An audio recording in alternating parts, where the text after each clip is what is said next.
Good morning and good afternoon, everyone. Welcome to today's virtual event on Our Park Career Paths, Corps members on their growth as Park Stewards. My name is Keena Nichelle Graham, Superintendent of the Medgar and Murray Evers Home National Monument. I will be moderating today's session. For today's event, speakers and panelists will be discussing the future of the conservation movement and some of the different jobs in conservation and park management. I would like to thank the Corps Network and the National Park Foundation for co-organizing this event with us. Excuse me, I tripped over my words. If you have any questions, please feel free to submit them in the chat box in Zoom or in the comments on our Facebook page at any time. And we will address some of them during the Q&A sessions. Feel free to also introduce yourselves and let us know where you are joining from. Please note, this event will be recorded. A link to the recording of this session will be posted on our official event page in our upcoming days.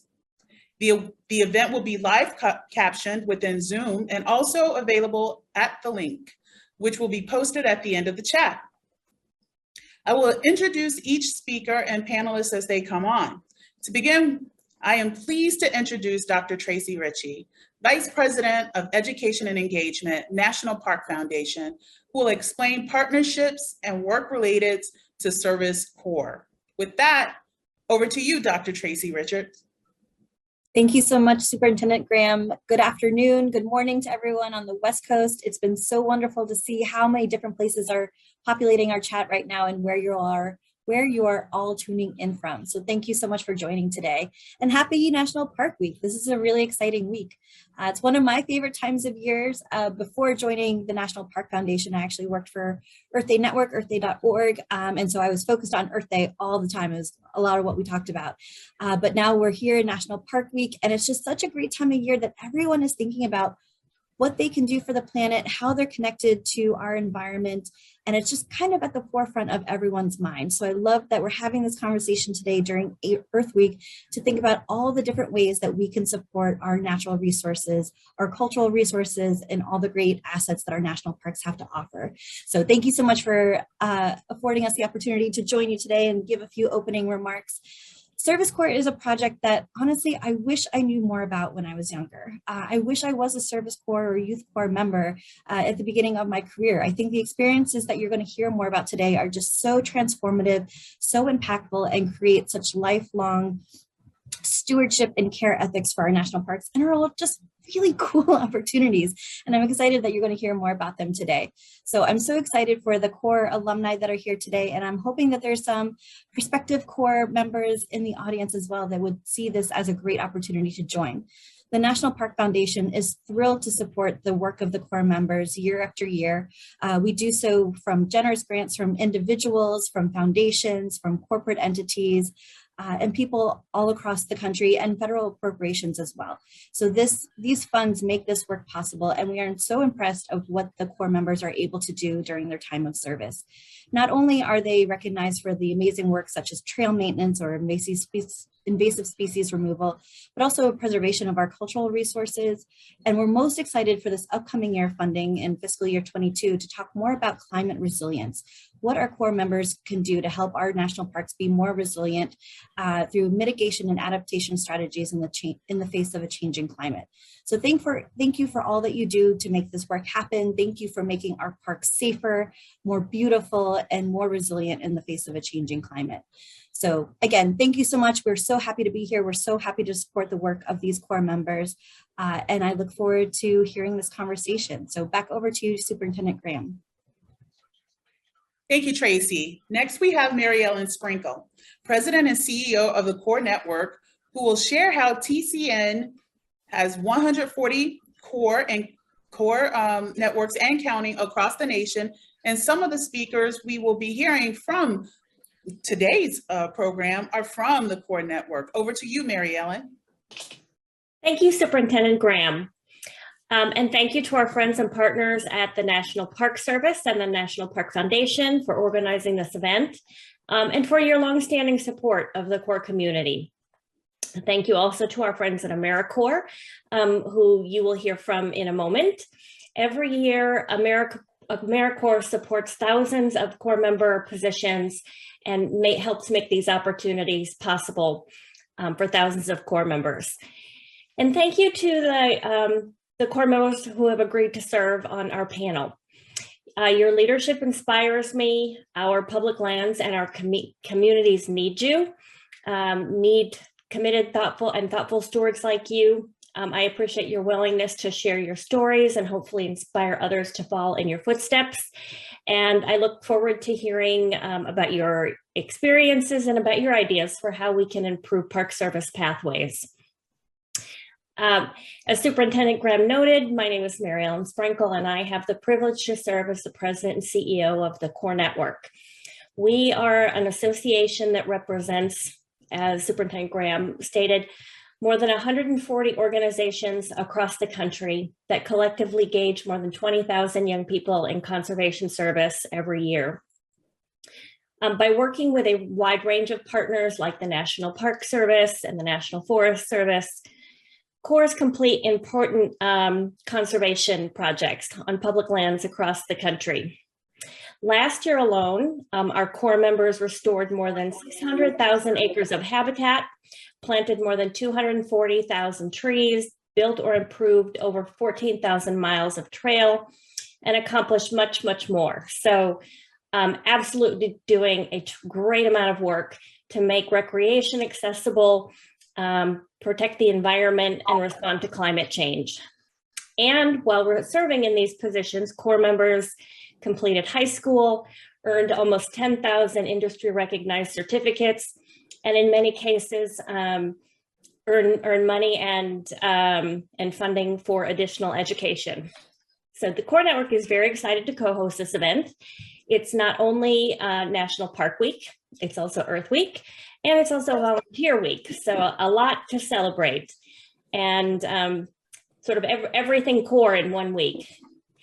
So if you have ever thought, I would like to be a park ranger, or I want to help protect the environment, or I want to give back to my community, a great way to start is by serving. And volunteering at your local park or serving in a Corps can give you many opportunities. Opportunities to develop hands-on skills, meet new people, build your networks, understand the different types of jobs it takes to keep our parks and communities running, and gain hands-on work experience. As you'll hear from our panelists, serving or interning in a Corps can open many doors to careers in conservation or park management. To any young adults tuning in now, I have one message. Please join us, the Corps Network. More than 70,000 open positions have been published on the Corps Network's job page, and we can provide a link, or you can find that on our website. Many of these positions offer a chance to serve in parks. And that's 70, oh, good heavens, 70 open positions to serve, 70,000. That's how many jobs there are at the Department of Interior, which also provides a lot of opportunities. So Corps are looking for young people right now. The start of the season is upon us, so please check out our website if you're interested in joining one of 145 Corps across the country. The Corps Network's tagline is, we strengthen America through service and conservation. And as I mentioned, it's National Park Week, Earth Week, and National Volunteer Week.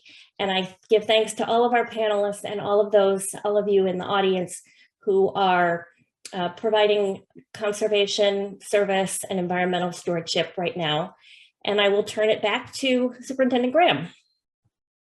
Thank you, Mary Ellen. Our third speaker is Floyd Myers, Acting Chief, Youth Programs in the Experience Service Program Division of the National Park Service, who will provide an overview of the Youth Programs Division, what it encompasses, and how youth and young adults can get involved with Service Corps, and explain the importance of preserving public lands. Over to you, Floyd. Thank you, Superintendent. My name is Floyd Myers, and I am the Acting Chief of the Youth Program Division and Experience Services. I'm currently here on assignment from New York, where I'm a business manager and partnership guru. So I want to welcome everybody here. This is an incredible program. There's no way that the National Park Service can do what we do without partners and young people like you preserving these special places. I came up in the urban area where I didn't know about these cores. I wish I knew what we did what we do at a younger age. Now that I'm in it and I'm managing the youth program division, I'm trying to facilitate getting young people just like you into the Park Service and into these youth corps to preserve and protect these special places. So I just wanted to take the time to welcome everybody and thank the partners, colleagues, attendees, and all you corps members. And I'll pass it back over to Keena. Great information, Floyd. And thank you for that. Our last speaker is Yasmin Shaheen McConnell, Senior Advisor for Strategic Partnerships for AmeriCorps, and she'll provide an overview of AmeriCorps and how it supports many of the core networks. Over to you, Yasmin. All right, thank you so much, Superintendent, and hello, everybody. I'm thrilled to be part of this conversation on how service and conservation corps is a proven pathway to jobs and careers. Thanks to our longtime partners at the Core Network, the National Park Foundation, and National Park Service for organizing today's event. And like Mary Ellen said, happy National Park Week, National Volunteer Week, and Earth Week. We have so much to celebrate together. A historian once called our national park system the best idea we ever had. Absolutely American, absolutely democratic, and they reflect us at our best. I agree, and I'm really grateful that the National Park Service cares for our nation's most special places so the future generations can experience our rich heritage and natural beauty. While national parks may be America's best idea, I'd like to draw your attention to another one, national service. Like our parks, service is absolutely American and reflects all of us at our best. From our earliest days, Americans have stepped forward to help their neighbors and their communities through their greatest challenges. National service is part of our collective DNA. As President Biden said in his National Volunteer Week proclamation, the commitment to service represents the best of who we are as Americans. Serving together in common purpose has the power to unite us across the lines that sometimes divide. Conservation corps bring America's two best ideas together. They tap America's greatest national resource, the ingenuity and energy of our people, and preserve our greatest natural resource, our precious parks and public lands. Conservation corps are a win all around. They expand opportunity for young people and veterans, improve public lands, strengthen rural economies, save taxpayer money, and create the next generation of conservation and climate leaders and public servants. For nearly 3 decades, AmeriCorps has provided billions of dollars to support conservation corps, and this investment is making an enormous impact. Last year, nearly 14,000 AmeriCorps members served in environmental stewardship, conservation, disaster response roles, and others, mostly through conservation corps.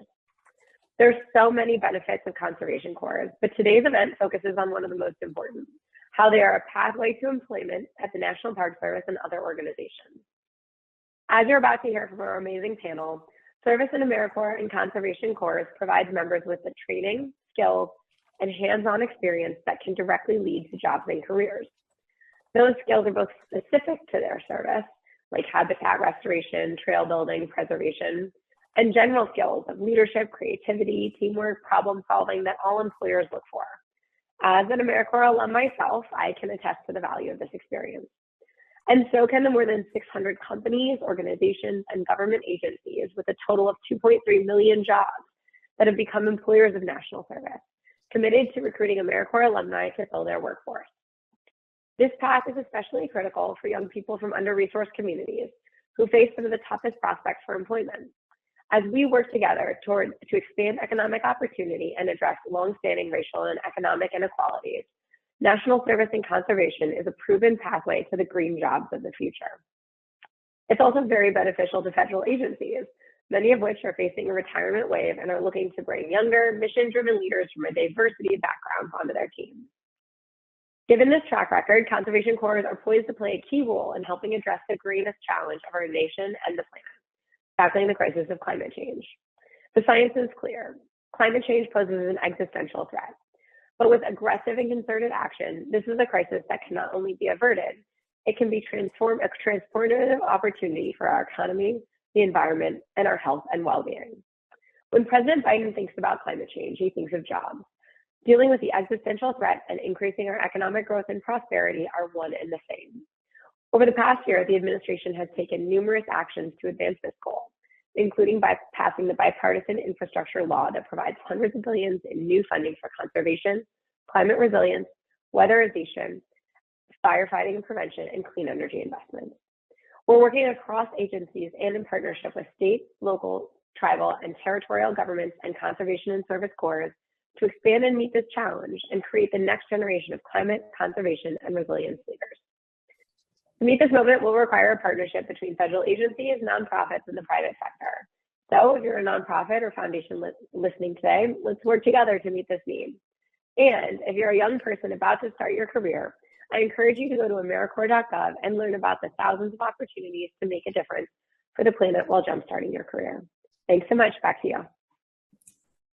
So if I could invite all the panelists, that would be Catherine Coe, a biologist from the Air Resources Division of the National Park Service, Hunter Miles Davis, who's a park guide at New Orleans Jazz National Historical Park. And then we have Jamie Gonzalez, who right now is the Wellness Coordinator for Yosemite National Park. And then we have Kaylin Anderson, who's currently a Corps member for the Appalachian Conservation Corps. We have Eduardo Chedes, who is the Education Technician for Patterson Great Falls National Historical Park, and Olivia Chaka, who is a Corps member with the youth work to turn on their webcams for the panel discussion. I will field questions from the audience and ask some of them to all and to certain speakers. But for the first 3 questions, they're going to go to all of the panel. So before we begin, I would like to remind everyone to feel free to continue submitting your questions in the question box with your name, affiliation, and to whom the question should be addressed. The first 3 questions are directed to all panelists. All right, so first question. If you could create your own national park, what would it be and why? And we'll go to Catherine first. Hi, thanks, Kina. My name is Kat. I'm a biologist for the Air Resources Division. And I think a park that has a lot of kind of immersive, interactive activities would be really cool to just kind of throw people into like the wilderness experience. I think a lot about how it seems like we're so far removed from you know, how people used to interact with the environment, and it's almost like we're on the outside looking in, just kind of studying and researching things. But to be able to go somewhere and learn about things like surveying and gathering plants, and like maybe even learning how to cook them, and things like controlled burns and managing livestock and things like that, to just really teach people and reteach people how to engage with the environment and be a part of the ecosystem instead of, you know, going to a park, taking a photo and going back home with it. I think it'd be cool to have really immersive experiences in parks. Thank you, Kat. What are your thoughts, Hunter? So I am Hunter Miles here in New Orleans, at New Orleans Jazz National Historical Park. And I honestly think this is the perfect park for me, and I'll get into why later. But since music is everything to me, I also do enjoy cooking.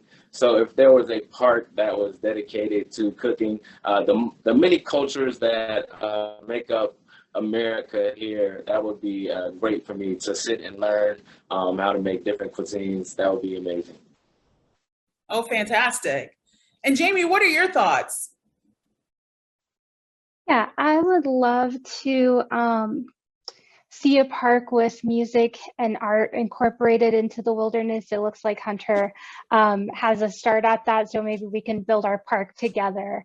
But I think art is a really important aspect of nature, and music can really communicate so many different emotions. And so I feel like that really would lead to conservation. So I feel like music and art blended with nature, kind of the perfect combination to me. Mm-hmm. And what do you think about that, Kaylin? Hello, everyone. My name is Kaylin Anderson, lead intern for Word Commonco for the 2022 term. I think a park that I would love to see is a co-managed park on the East Coast between the National Park and tribal partners that engage tribal youth through culture, language, foods, and dance, and just incorporate all of our culture that we have lost over the years, just to bring it back to the new generation. Thank you very much. Eduardo, and what are your thoughts? Hi. Good afternoon, everybody. My name is Eduardo. I'm the education technician at Patterson Great Falls in New Jersey. And this is something I've always thought about, like what's happening right now that future generations should learn about, right? Like, the Park Service does a great job at Ellis Island, for example, on the East Coast. California State Parks with Angel Island tell the story of migration of Asian folks and the Chinese immigrants who came through there. But I always wonder what would a major port of entry in the southern border look like. The Park Service does tell these difficult stories that come with these historic places, right? So, like similar to sites dealing with Japanese internment during the World War II. So I always wonder, like, what would a southern border sort of migrant detention center national historic site look like? Because I think it's a difficult story, but it's something that definitely needs to future generations should know about. Thank you. We definitely tackle some difficult stories, and that would be one worth the challenge. And Olivia, what are your thoughts? Hi there, Olivia Chaika here. I've grown up in Michigan my entire life and living in the UP now for the past couple of years. So I think I'd love to see a national park that would contribute some input from the First Nations and the Anishinaabe tribes that have been concentrated around the Great Lakes region. They created art forms from birch bark to ash baskets, using porcupine quills. So maybe a park that could give some insight into how they use the land, and also getting people to use those natural resources as well, just as a way to further connect with their environment and the beautiful Great Lakes region. Appreciate that. Now on to question number 2, everyone. What was your pathway to the National Park Service? A lot of people ask this question, and they're pretty much curious about how did you get your start with the National Park Service? And again, we'll start off with Kat. Yeah, so I did 2 internships at the Park Service. One is called Mosaics in Science, which is specifically for diverse youth. And one was called Geoscientists in the Parks, which now is part of Scientists in Parks. I see Reese is online. He did Mosaics with me in 2018. Yeah. And how I even heard and applied for those is actually through in college, we had an alternative spring break program. And so for a week in spring break, you could apply to do service work in a location. And I just so happened to be placed at a national park. So I went to Glen Canyon National Recreation Area in Arizona. If anyone's heard of Horseshoe Bend or Lake Powell, that's all part of Glen Canyon. So I got out there and met a lot of staff and talked to a guy who would become my supervisor. And he told me about these internship opportunities and encouraged me to apply. So I did, and I got paid to live and work at a park. And one of the projects that I worked on was called the Dragonfly Mercury Project, which is a study that's jointly managed by the Park Service and USGS. And parks all over the country participate. We engage citizen scientists and youth and volunteers in collecting dragonfly larvae at parks. And then we send those to get analyzed for mercury. So I, at Glen Canyon, was just on the grounds, doing the sampling, engaging volunteer groups at the park. And then I slowly got in touch with the program management that's run out of the Air Resources Division, and just slowly started talking more to them, doing a little bit more of project management tasks. And in 2020, I got onboarded as a biologist with them, and I basically now help coordinate this nationwide citizen science program that I worked on as an intern. So it's pretty cool, and I'm looking forward to seeing where this journey takes me. Thank you. And what about you, Hunter? So I as well participated in 2 internships here in New Orleans. And my journey as an intern started my sophomore year while I was attending Hampton University. I was just pretty determined to earn an internship over the summer. I just didn't want to go back home. So I was willing to explore whatever, pretty much whatever field. I was willing to go outside of just doing anything music related. And so I had a friend by the name of Isis, who is also now a National Park Service employee who interned with me with the Green Youth Foundation HBCUI program.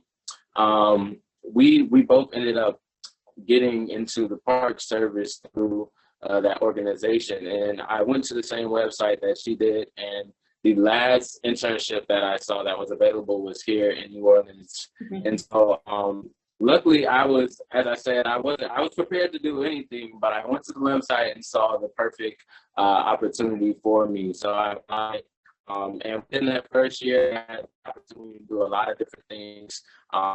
My background is from my show, my show that I was in the final project. And I was playing with a lot of local musicians that play with a lot of famous artists and things like that. So being here in New Orleans, my first year, I was excited to just learn and take on the culture. The second year, I had the opportunity to work with John Lafitte, National Historical Park, which was literally down the street from New Orleans Jazz. And I didn't know until the next year that I was here. But, and I actually applied to that on accident because I only thought there was one in New Orleans. But since I was there, I had the opportunity to open it up for somebody else to work at New Orleans Jazz. And that's where we have another ranger by the name of Jay Purdue, who also went through the HBCUI Green Youth Foundation program that works here as well. And she interned in the place of the New Orleans Jazz musician internship. And so while I was interning the second year, I was focusing more so on the culture here in New Orleans and the relationship that everything pretty much had on modern day culture. So just having the opportunity to learn and embrace the culture here in New Orleans was amazing. And even now, I'm still having the opportunity to learn. So I'm grateful, not for this for the things that I've already done, but more so for the continuing of learning. It's always a journey. So thank you. That's right. Thank you very much. All right, Jamie, your turn. Hi.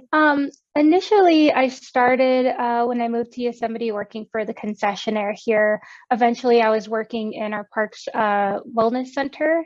And in 2019, I met with the Chief of Interpretation and Education for NPS, who had an internship opportunity through the volunteer program as a community engagement or community builder intern. And so with this, I got really interested and involved in community engagement and being able to build programs surrounding our Yosemite community. From there, I transitioned into the community volunteer ambassador position through the Volunteers in Parks program here in Yosemite as well. And so I spent 2 of my previous years as a CVA, which allowed me to engage with youth and other programs based in stewardship. We also did work with the Greening Youth Foundation and a lot of other types of pathways programs to try to connect with other organizations to provide opportunities for volunteering in the park. And in that time, I continued my focus on community engagement here in the park, incorporating volunteer opportunities to help focus on stewardship and RDI, which is relevancy, diversity, and inclusion. And so with that work, the park had been on a pathway itself to opening the safety program to include wellness. And so it was kind of the perfect transition as I had that work to gain employment with the Park Service. And so now my full-time focus is on the RDI initiatives and wellness within the park, not just focusing on personal wellness, but also environmental wellness. Right. Thank you for that. Very cool job. And Kaylin, how did you make your way to the National Park Service?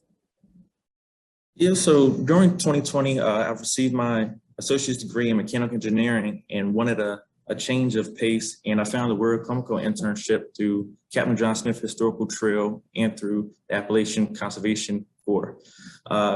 In 2021, I did my 6-month term, and I was welcomed back this year as a lead intern. And hopefully, using my hiring authority, next year I can transition into a park role and officially become a ranger. So that is my path. All right, thank you. Eduardo, we'd like to hear your story. Yeah, mine is a little bit long. It started a really long time ago, back in all the way back in 2003. As a young adult, I was a high school dropout from Oakland, California, and that sort of really limited my prospects for my future and in terms of a career. But lucky for me and countless other young adults, we had the local conservation corps. For me, it was Civic Corps, and I applied, got in, and I received job training. I was able to earn my high school diploma. I became a crew leader, and from that program, with the guidance of one of the supervisors there, I got into the California Conservation Corps to have a backcountry trails crew program. So having never been camping before, here I was now living for 5 months in a tent in the middle of nowhere with Corps members from all around the country in backcountry Yosemite. And it was totally changed my life, showed me there's a whole world, outside of my neighborhood in deep East Oakland. And it was totally transformative, thanks because of my time in Civil Corps, and it showed me and taught me all about the importance of conservation. After that summer with the CCC, I was able to get hired with the Park Service and worked a couple more seasons in Yosemite doing backcountry trails. I came back home and then did construction, landscaping, sort of the hard skills I learned in the Conservation Corps. And then decided to go back to school later on in my late 20s. Built an amazing community of peers in community college. A bunch of us got to transfer. I got to go to UC Berkeley, which, by the way, part of the reason why I dropped out of high school was because I would cut class and go hang out at UC Berkeley. And never did I think at the time that I would be a student there. I ended up going to UC Berkeley. I double majored in art and ethnic studies. I got into grad school right away in Chicago. And while I was in college, I saw an email from one of my counselors that said, paid internship with the National Park Service. And I was like, oh, I know what the NPS is. I used to work there, And it turned out to be the Latino Heritage Internship Program, which I did for 3 summers at San Francisco Maritime in Fisherman's Wharf, and it was amazing. And from that internship, I got a direct hiring authority, which led me to work at John Muir National Historic Site in the East Bay as a permanent park guide. And I was there for about just over 2 years. During that time, I was able to do a detail at Alcatraz as a park ranger, which was amazing. And from there, led me to here all the way on the East Coast at Patterson Great Falls, where I've been since just last December 2021 as the education technician. Great, good story. And Olivia, what's your journey? Hi there. My journey started when I was a junior in college at Northern Michigan University. The Youth Work Conservation Corps program was advertising through my college, so I applied. I started my first term. It was really hard work that almost scared me off for a bit. We were building boardwalks on the North Country Trail on Pictured Rocks National Lakeshore. So they would snowmobile up all the lumber that we needed to build these boardwalks, and we were hiking miles down trail with heavy wood on our shoulders. So I did that for a bit. We also worked in Sleeping Bear National Lakeshore, pulling out old staircases and rebuilding them. So youth work was my first time getting into the national parks in Michigan. I made a lot of great connections while I was working in those 2 different spots with the National Forest Service and the Park Service. So after establishing some of these connections, I reached out this summer and I landed an internship on Isle Royale National Park. I'll be mapping their utility lines this summer. So yeah, just through my connections and my work, I have something great to do this summer in a beautiful place. But yeah, it's only been 2 years for me, so I'm excited to see where the journey takes me. Thank you. Cool stuff. All right, question number 3. What are your ideas about how the National Park Service can better engage youth and young adults through core work and other programs? Kat, you're up to bat. Yeah, I think in my experience, it's really important for the folks who are already in the Park Service, who have that power, to be really intentional and active about sharing these opportunities and inviting people into the conversation, encouraging young, diverse people to apply.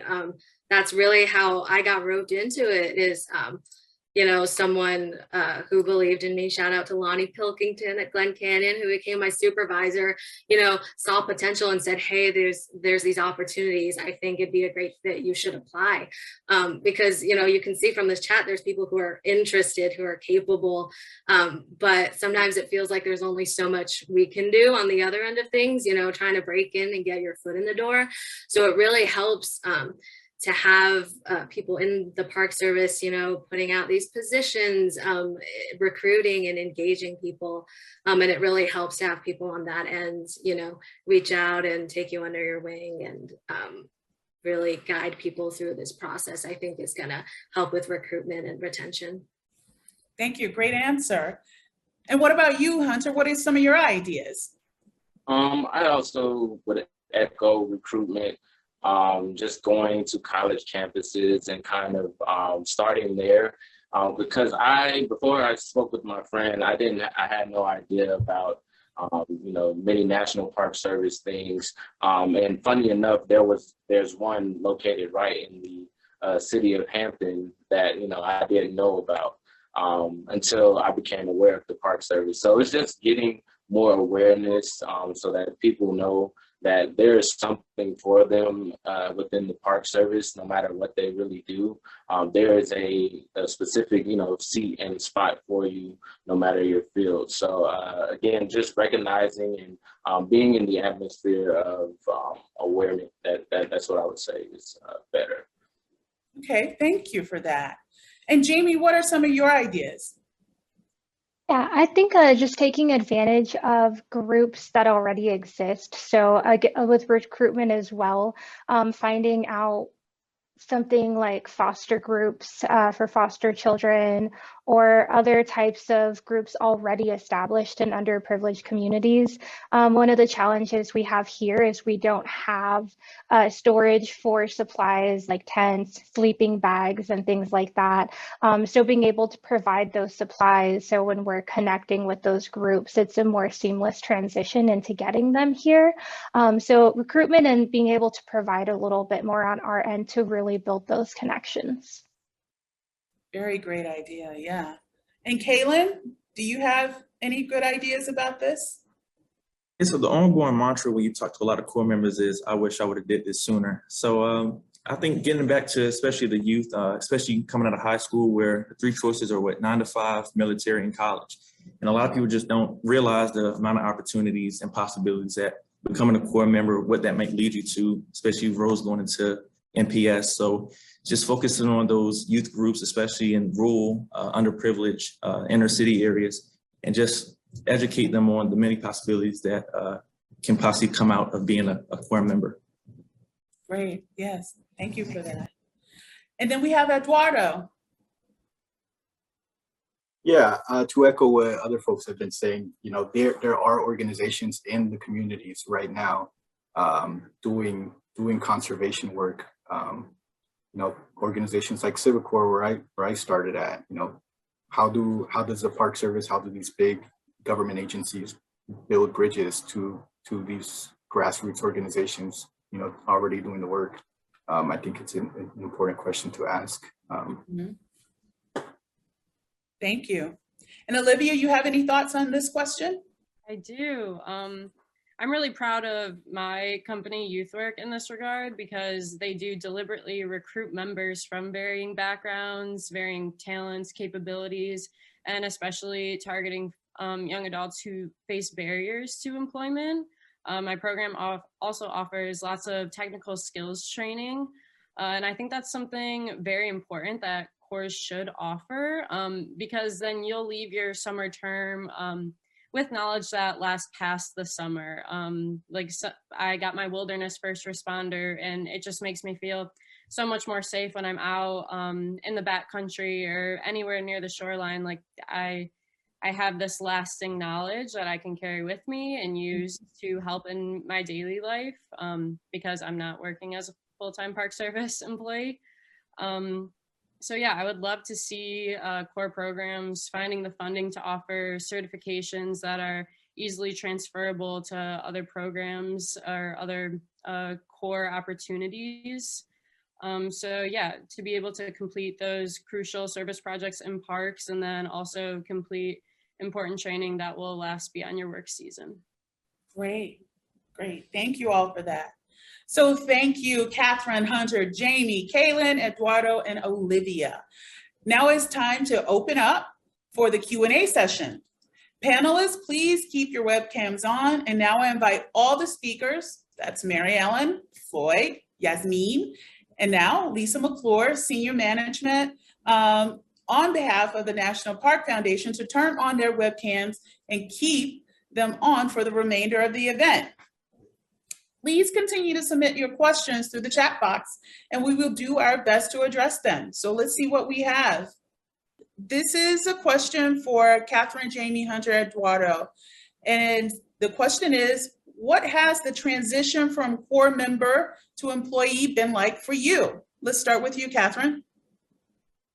Yeah, honestly, it's I was gonna say pretty seamless. It's pretty seamless in the sense of my duties. It's probably a little bit trickier, and folks probably a similar experience with the bureaucracy of it and the paperwork of making that happen. But for me, like, I think what's great about these internship and core service opportunities is you get a lot of on-the-job training, and I was doing things, I think, like well beyond an internship. I think people notice your potential and what you're capable of. And so I, was working towards the sort of project coordinating role that I'm doing now, building up to it, getting a lot of on-the-job training. Like Olivia said, she got her wilderness first responder, and there's things for project management, web development, social media trainings for that too.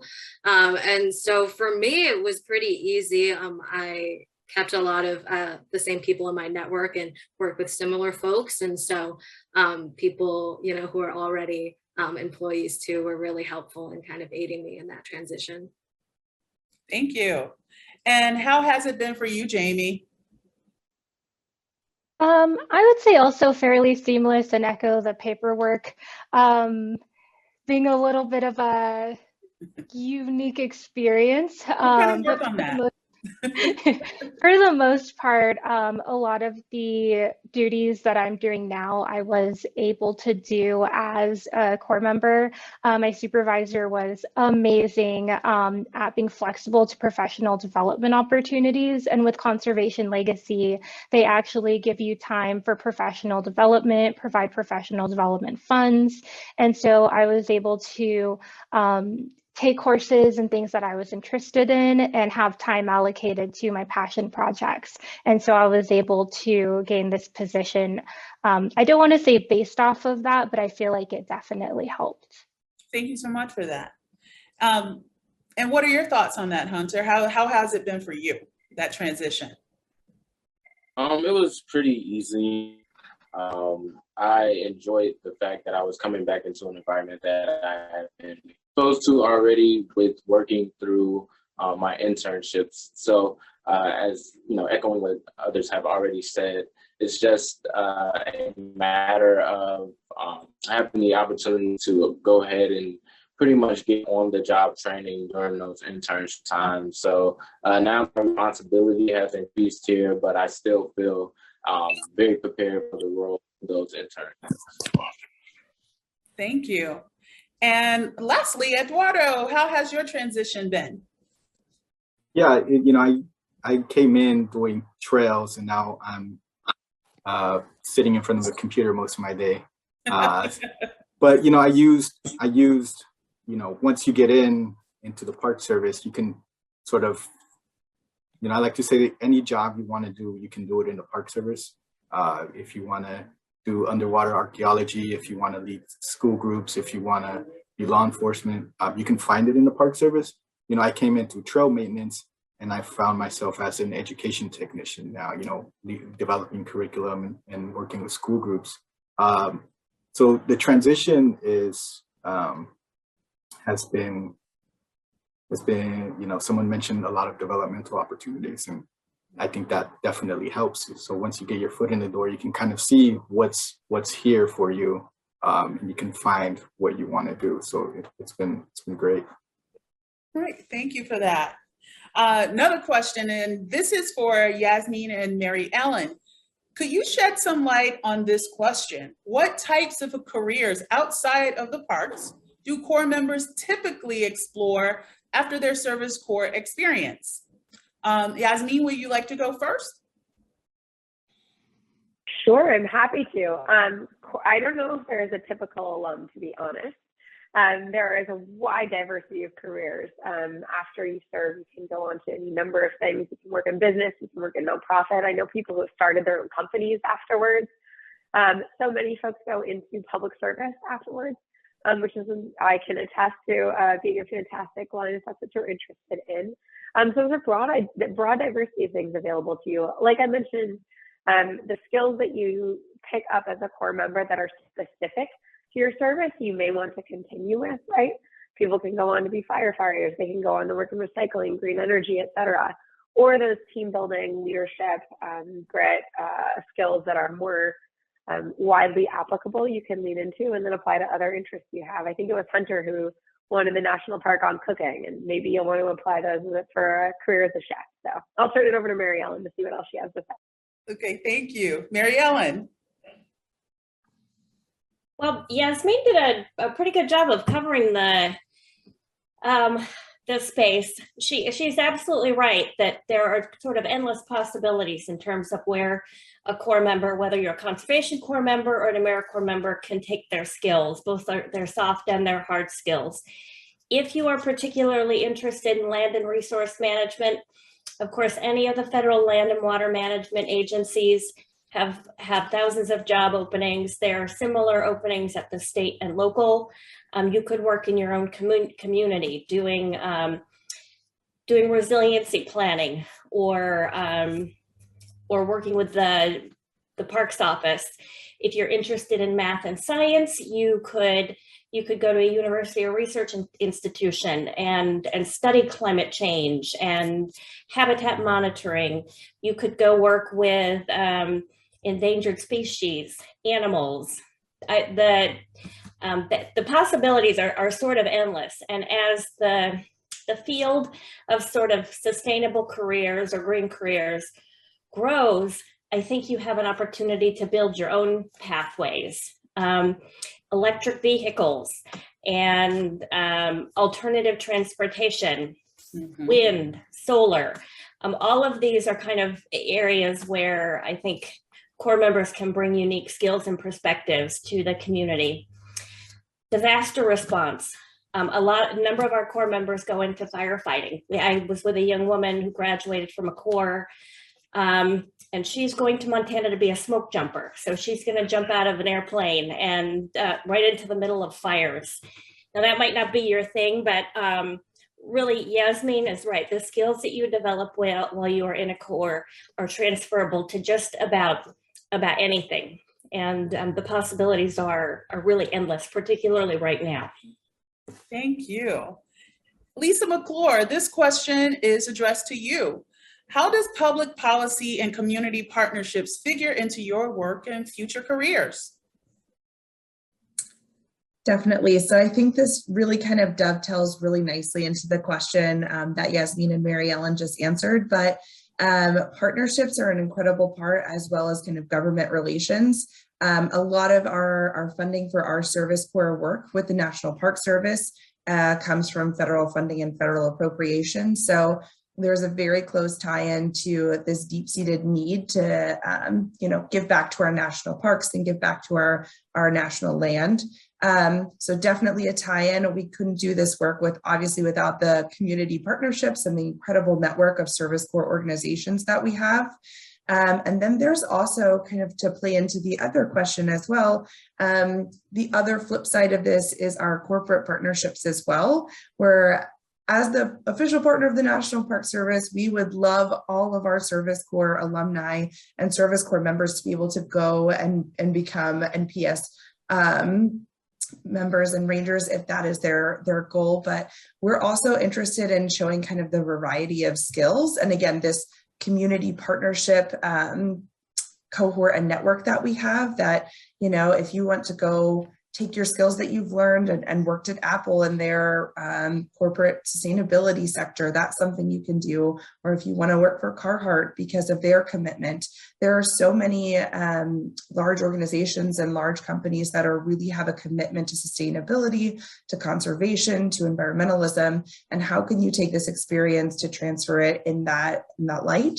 But certainly without the assistance, again, of kind of that government support and the community and the network of Service Corps organizations, that couldn't be possible.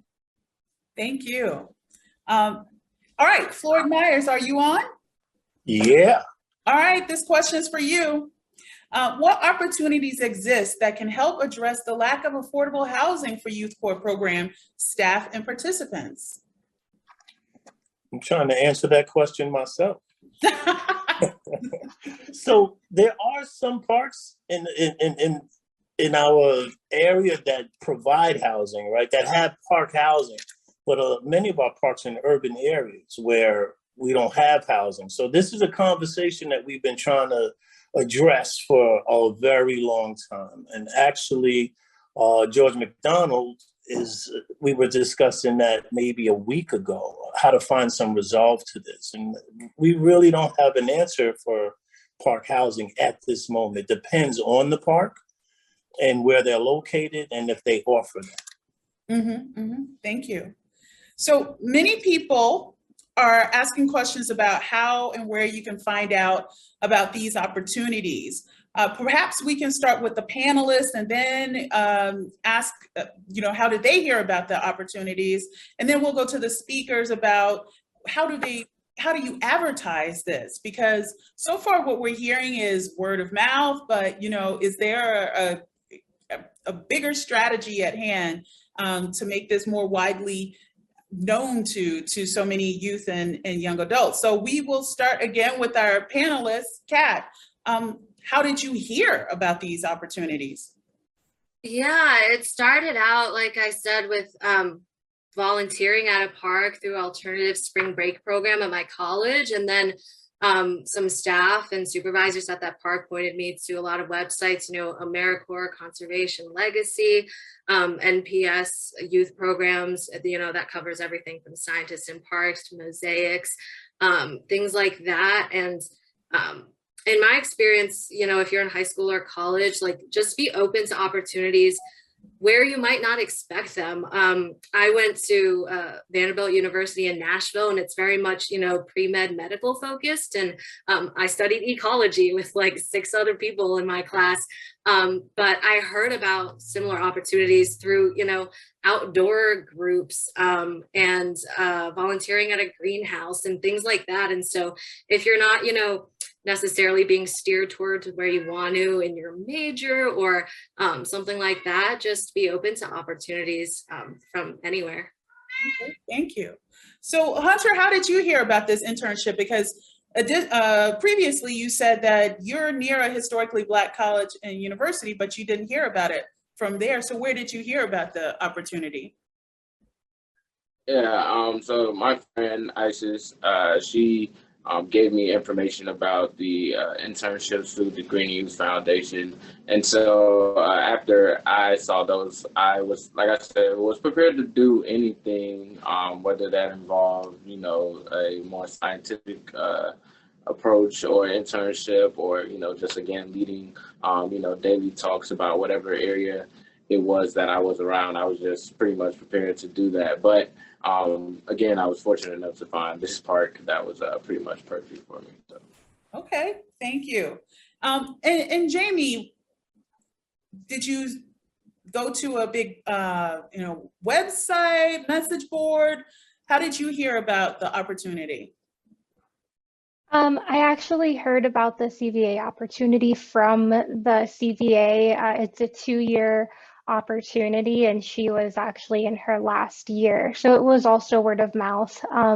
Through my position as a community engagement intern, she was one of the people I was working with. So it was also word of mouth that I learned about that. Okay, thank you. Kaylin, how did you hear about it? Yeah, so since the Rural Comico internship is kind of more Indigenous oriented, I heard it through word of mouth through tribal community. But as we go into our next month of May, we're trying to find 2 more interns. We plan to do a lot more outreach in the tribal community, especially going to events such as powwows and get them to a lot of the local colleges such as William and Mary, Virginia Tech, JMU. So we're trying to expand broadband, but through word of mouth is how I found out. Right.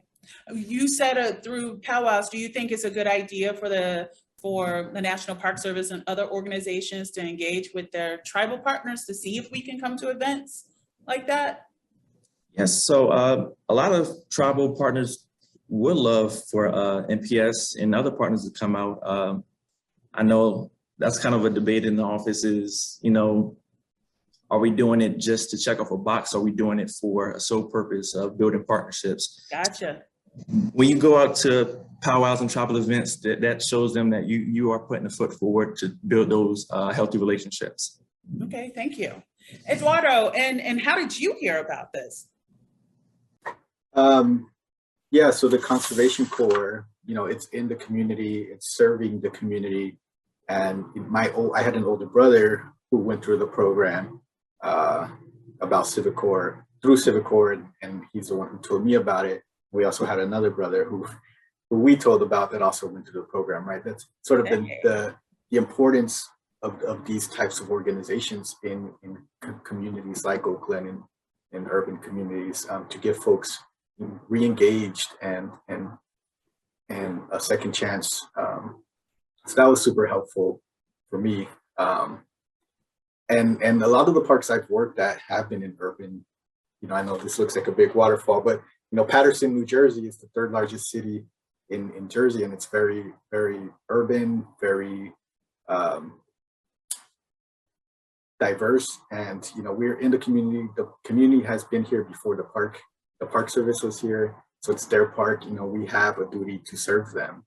And someone mentioned going to community events. Like, we should be going to the community events. We should be part of the community as well. We're not here, as this big government entity, that people should revile us. Like, we should be serving these communities. And I think, like I said, it's our duty to do as much as we can to be a part of them. Thank you. And Olivia, how did you hear about it? Yeah, the Career Center at my university, because I was in the Environmental Studies and Sustainability program. I also had a lot of professors that had done conservation work, Peace Corps, AmeriCorps. So just talking to them, hearing what they had done, looking at the AmeriCorps jobs online every day and seeing if there was anything that I wanted to do, but just finding like-minded people and seeing what paths they took and trying to create your own, but getting as much information as possible because there are so many positions out there and so many corps out there. Thank you. And now, speakers, we're going to put you on the hot seat. How do you advertise these opportunities? And we will start with Lisa. Thank you. So I'm not going to steal too much of Mary Ellen's thunder, because for the National Park Foundation, it is our very strong relationship with the core network.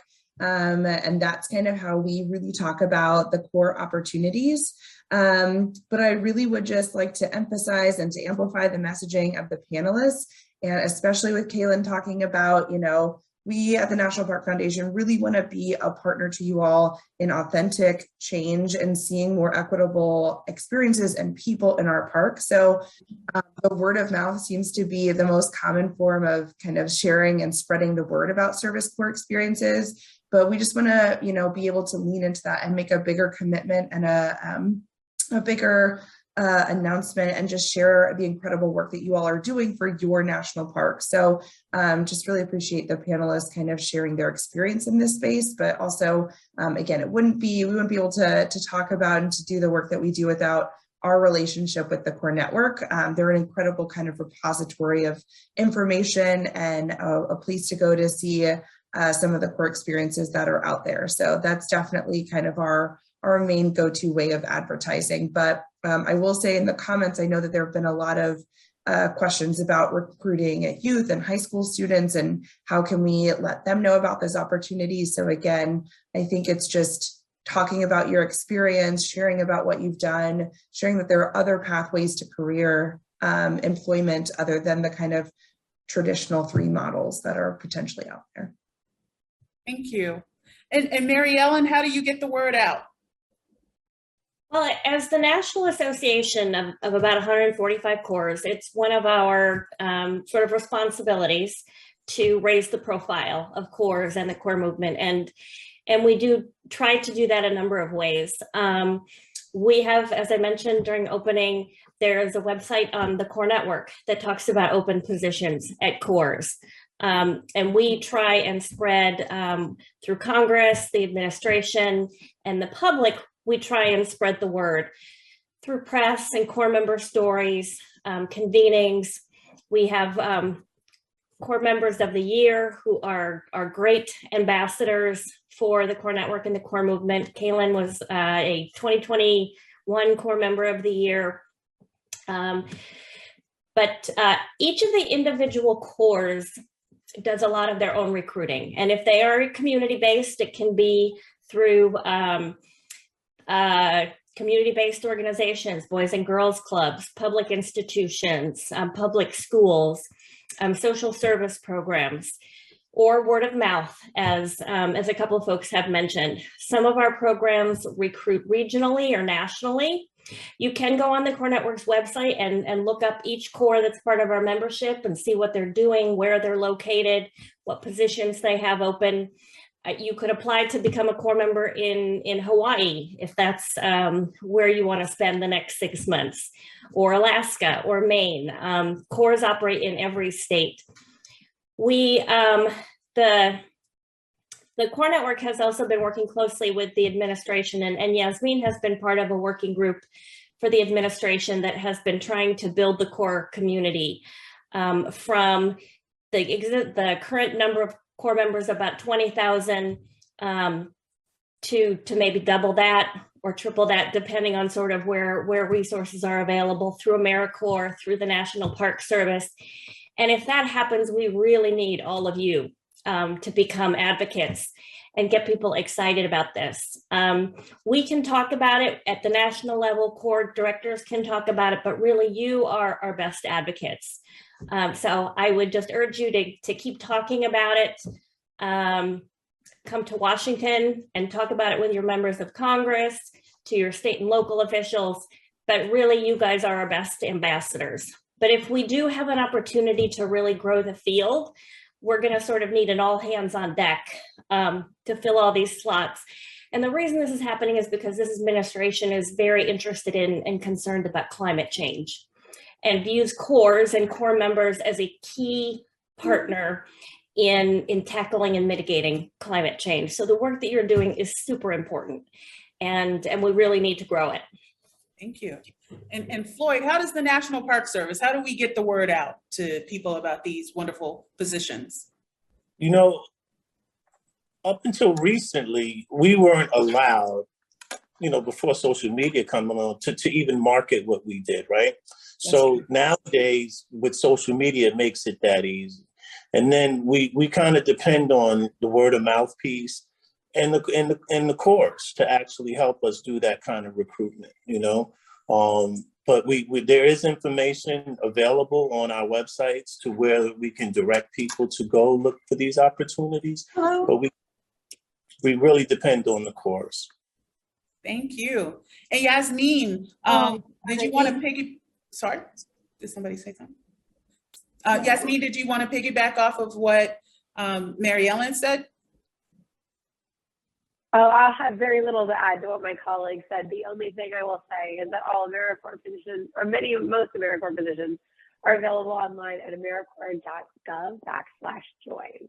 So I encourage you to go there, and just grateful to all of our grantees and partners that do the recruiting for their corps themselves. We wouldn't be able to fund you if you weren't engaging so many great people. So thank you for doing all that engagement. Okay. So somebody asked the question of how do we find seasonal temporary opportunities?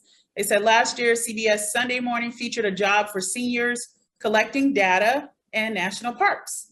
The job required the person to live in the park for 6 months. Do you think this was, they were talking about the ESP program?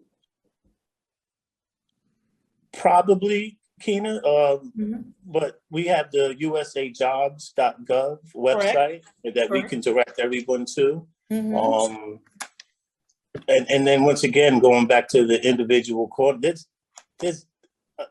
140 different corps out there. You just have to do a little bit of research, but the USA Jobs have seasonal jobs there, and as well as some permanent jobs. A little difficult to get into like there right away. So the corps is a good way to start, get some hiring authorities going there, like Public Land Corps, direct hiring authorities, and but everything's on that website, so you can take a peek there.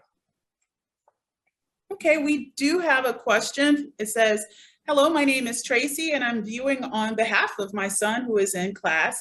He is 16 years old, sophomore, and in college, majoring recreation and tourism management. He wants to be a park ranger. He will be 18 when he graduates college, but from what I see, he can't take the National Park Service training until age 21. Are there employment opportunities with the National Park Service before 21? Also, where can we start looking for internships? So we answered that question, but the 21 thing, I'm not sure where that information came from.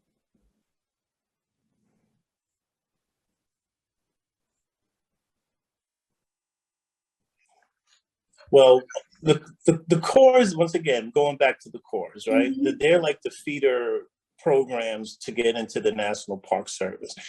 There are some summer gigs where the corps can hire at, I believe, 16 to 18, depending on the programs. But then you have corps like YMCA, you have corps like Boys and Girls Club. They just have to do a little bit of research.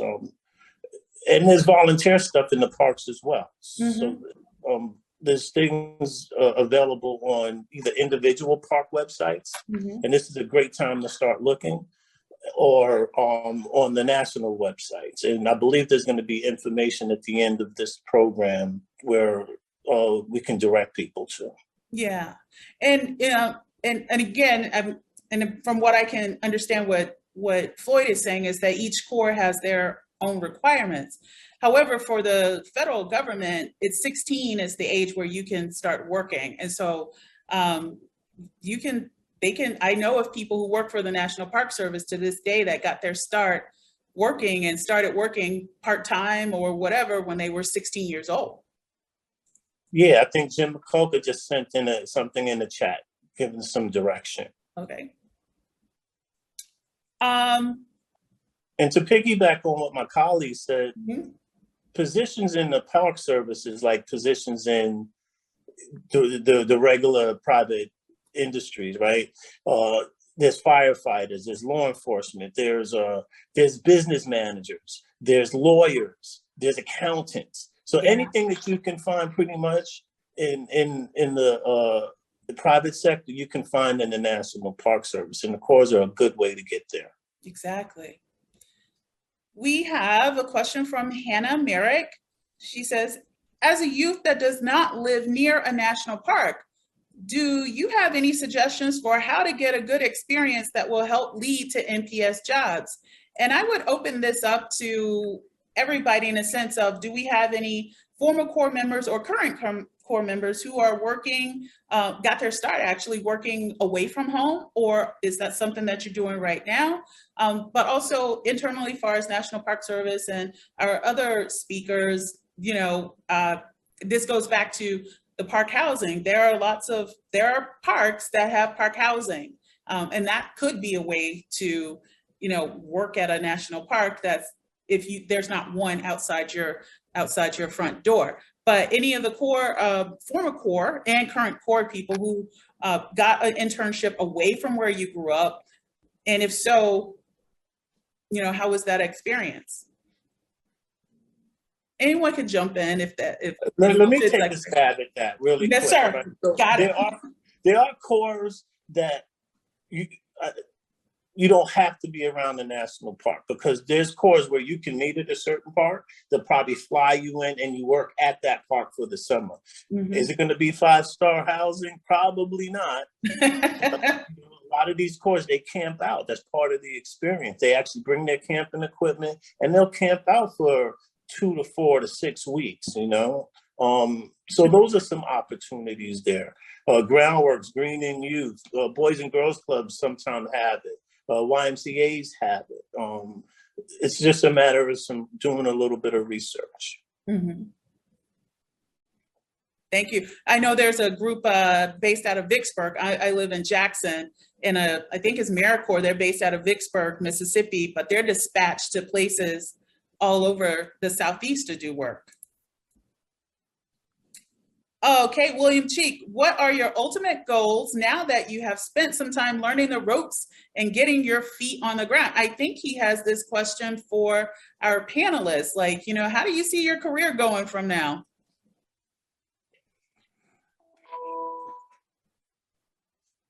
Anybody willing to take a stab at that? I can try. Yeah, I can try. Yeah.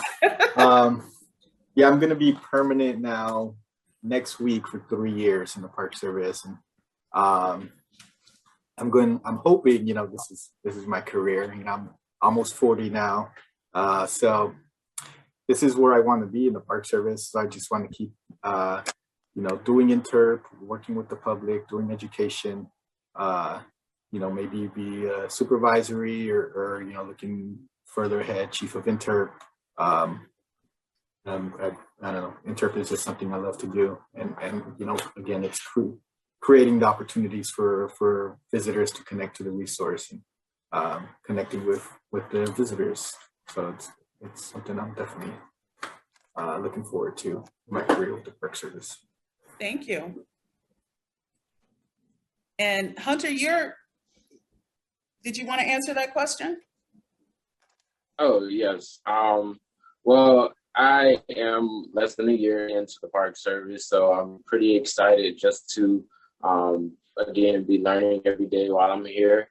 I see myself being here for quite a while. I'm enjoying being a musician and interacting with visitors that come from all over to experience the city of New Orleans. So I'm pretty much in my zone and in my area of development. So I'm enjoying that. And as long as I will be developing as a musician and as an overall cultural person here in New Orleans, I'm gonna be here. So. Hey, all right. And you, Kat? Yeah, I want to highlight that I'm in a term position right now, which is sort of somewhere in between a seasonal and permanent. And so I'm in my second year of a term position, which is up for renewal at the end of each year, up to 4 years. And so, you know, like Floyd mentioned, it's kind of hard getting a permanent position in the Park Service, but this is a pretty good place to be considering I was doing internships just a few years ago. And so you're always kind of looking for opportunities and kind of the next place to go. But like a lot of us mentioned, like there's a lot of on-the-job training. And for me with the Dragonfly Mercury Project, I get to talk to parks all over the country. And so I'm just like meeting a lot of people, making connections, taking a lot of trainings and courses that I can do.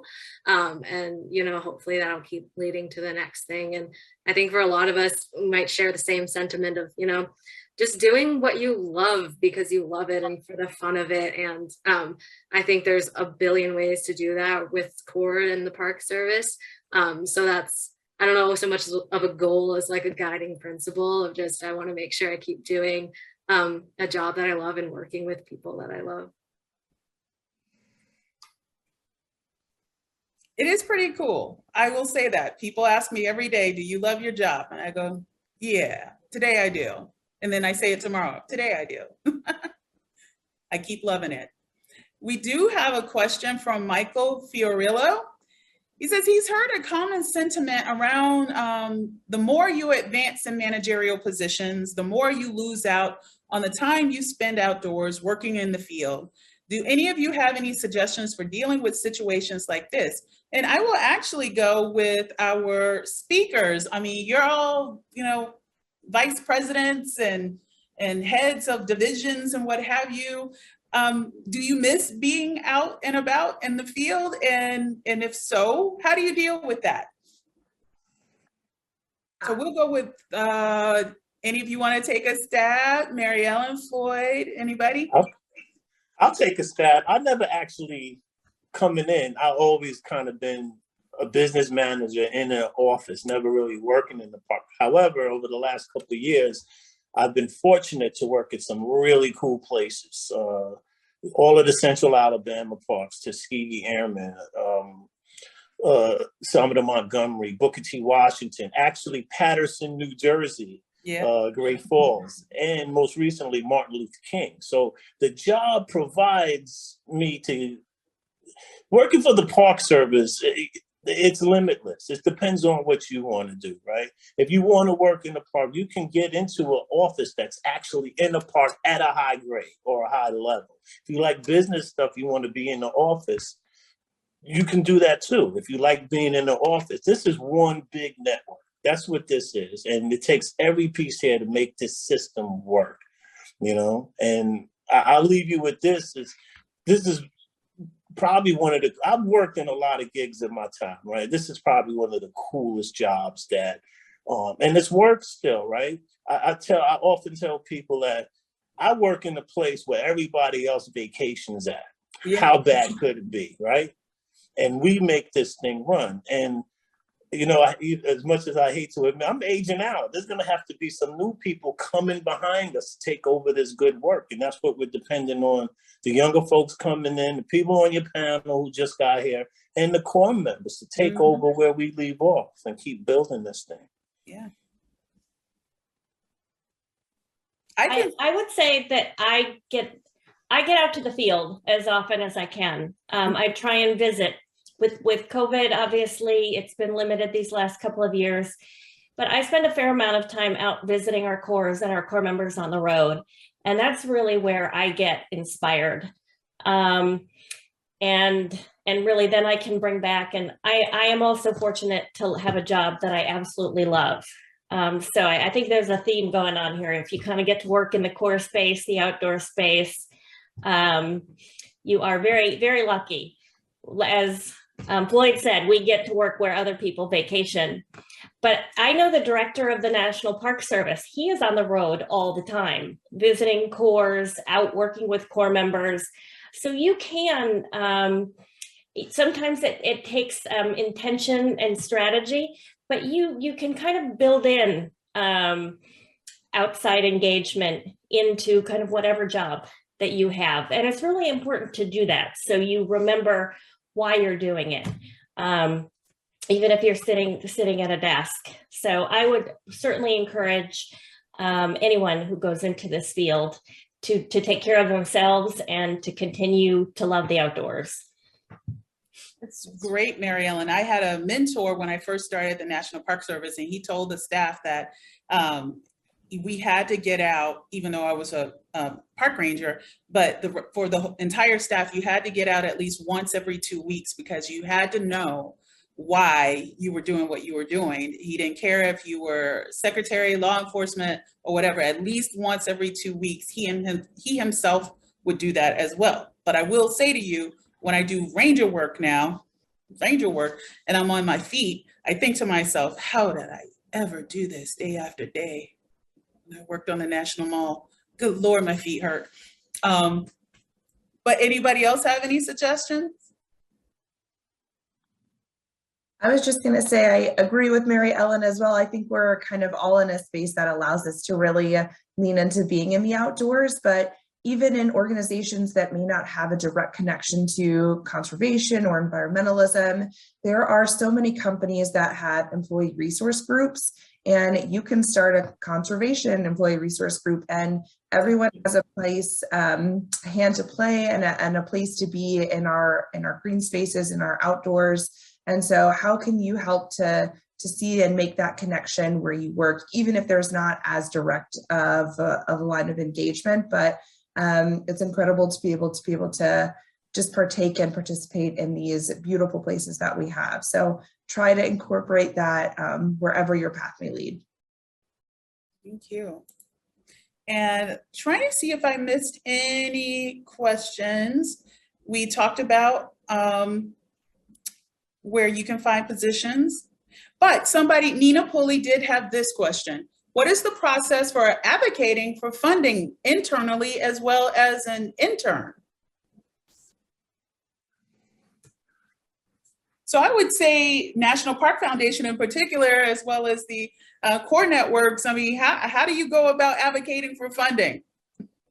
Yeah, let us know. Please email me. I am open for solicitation. I'm just kidding. I am open for knowing where you want to see funds go to. Obviously, the National Park Service is huge. There's over 400 national park sites. There's Service Corps work to be done at all of those sites. So at our nature-based national parks, but also at our history and culture national park sites as well. So let me know what rings passionate and true for you, and how we can support diverse corps and corps that maybe are new or just starting out. Let me know. We have funding. We have individuals and foundations and partner organizations that are so excited and willing to work and support the great work that the core organizations are doing. So the only way that we're able to support you is if we know more about it. So please share those opportunities with me. And to be perfectly honest, that is probably a very good job description for me. Raising the profile of corps and trying to increase advocacy, increase resources for corps to operate. We at the Core Network focus a lot on the national level. So we're up talking to Congress and the administration. Actually for quite a while, the core movement has been growing. Congress and the administration have been sort of increasingly supportive of the work that you all are doing. So for the National Park Service has grown the number of projects that they do with corps probably double or triple in the time that I have been doing my job. And we're looking to continue that direction. Same with the Forest Service and the National Oceanic and Atmospheric Administration, if you're looking to work at a water site. But the current excitement and urgency around climate change is causing states to look at funding corps and is causing communities to look at funding corps. The city of Boston, the mayor just put aside money to start a Boston climate corps. The state of California just expanded. Well, they have a statewide corps. They have 13 or 14 local corps, but they are growing. So now is really a great time to advocate at all levels of government. AmeriCorps has been a tremendous partner and has been supporting service opportunities in that space, but now is a really good time to work at all levels to grow support for corps. And if you are interested in learning more, you can reach out to the Core Network. Lisa does a great job raising money to support project work in corps at the Park Foundation, but there are other foundations and companies that are supporting this work. Thank you all for your wonderful answers. And so with respect to time, we're going to see if you can spend about 10 to 20 seconds to deliver a final message for all who are listening about what you do, what you're passionate about. You know, any tips that you can offer in that 10 to 20 seconds. So let's start with Olivia. Yeah, thanks everyone for listening and being here. Like I said, Michigan has my heart. I've worked all over the state. So if you are in or around Michigan, feel free to reach out to me. I can point you in the direction of some amazing opportunities the Great Lakes region has to offer. Thank you. Thank you. And you, Eduardo, any final thoughts? Yeah, I would say, goals are great, but don't get caught up in, I have to do this by the time I'm 25. I have to do that by the time I'm 30. I think Catherine was saying this, be open to all the opportunities that are there. You never know which one is gonna, spark connection, hashtag. Like I did Civic Corps, and it led me to the Park Service because I was open to go camping for 5 months, even though I've never been camping before. So, here I am now working for the Park Service. So, just be open, to all the opportunities that are out there. Thank you. Kaylin, any final thoughts? Yes, I just want to thank everybody in the panel for allowing me to share my thoughts and opinions with you guys. And just remember that there is no I in team, and it's going to take all of us to continue to push and advocate for our future. So thank you. Thank you. Jamie.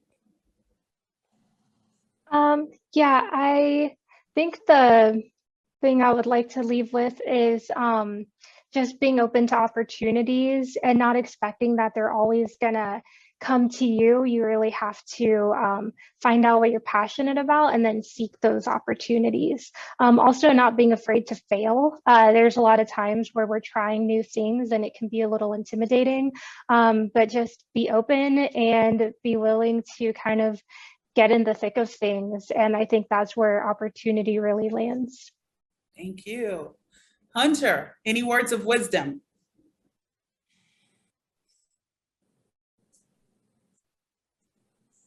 Did we lose Hunter? Okay, until we can get Hunter, I'll go to Catherine.